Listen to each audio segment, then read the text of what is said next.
أعوذ بالله من الشيطان الرجيم بسم الله الرحمن الرحيم الحمد لله رب العالمين وصلى الله على سيدنا ونبينا ومولانا أبي القاسم المصطفى محمد وعلى أهل بيته الطيبين الطاهرين المعصومين.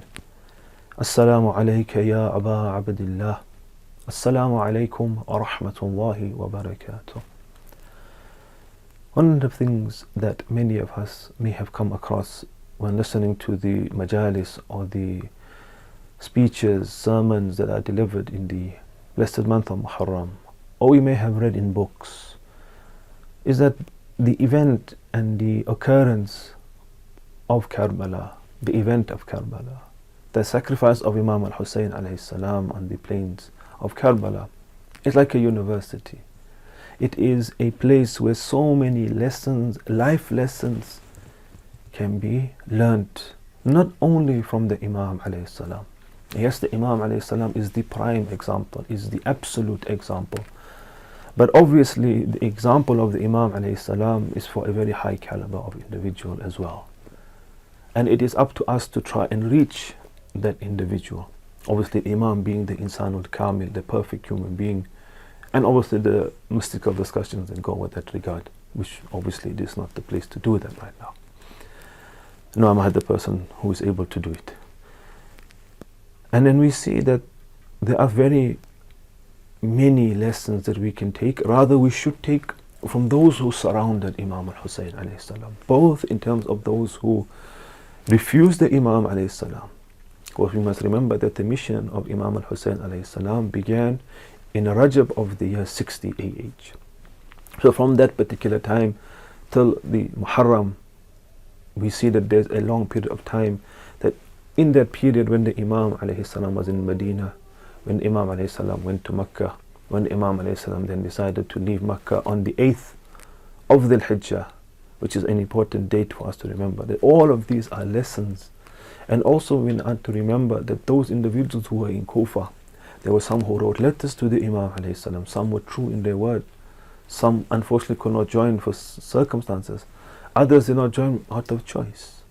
So all of these things that occurred during the holy month, or rather all of these things that occurred until the arrival of that holy and sacred event of Karbala, are lessons for us to take on board.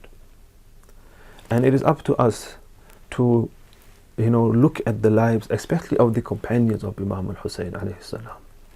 For these companions are role models for every single strata of person that calls themselves the follower of Imam al-Hussein alayhi salam.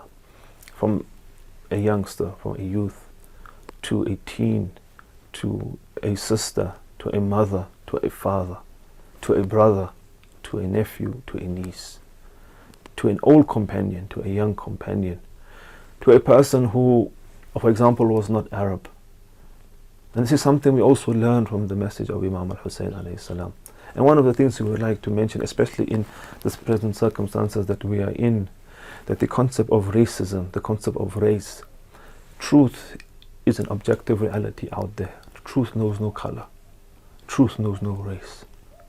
Imam al-Hussein alayhi salam is the embodiment of truth. And it does not matter in what language you understand the Imam. It does not matter, what nationality you are. It does not matter what language you speak. It does not matter from where you come from. It does not matter your intellectual capacity. None of this matters. All of these individuals were there on the plain of Karbala. There were those who were, the elite of society. There were those who were slaves. And there were those who, for example, on the day came to understand Imam alayhi salam. So this is something important to understand. The truth, and especially the truth of the Ahlul Bayt alayhimus salam, knows no color, knows no creed, knows no language. It is universal. It is a high truth. It is a high reality of truth. Yes, unfortunately, we have certain cultural things and we attach ourselves. This is not truth. Imam al-Hussein is a lot higher than this. Our flags, our slogans, we must understand, yes, they give us attachment to Imam al-Hussein alayhi salam in a material manner, yes, but we need to go higher. We need to understand ideals and attach ourselves to ideals. And when we attach ourselves to ideals, there is no such thing as color, creed, language. When we see truth and we see someone representing the truth, we as individuals, regardless of who that person is and who we are, we should try and attach ourselves to that individual. Insha'Allah, until next time, my dear brothers and sisters, we ask Allah subhanahu wa ta'ala to give us the ability to recognize truth and those who are with truth, insha'Allah. Until next time, Assalamu alaikum wa rahmatullah wa barakatuh.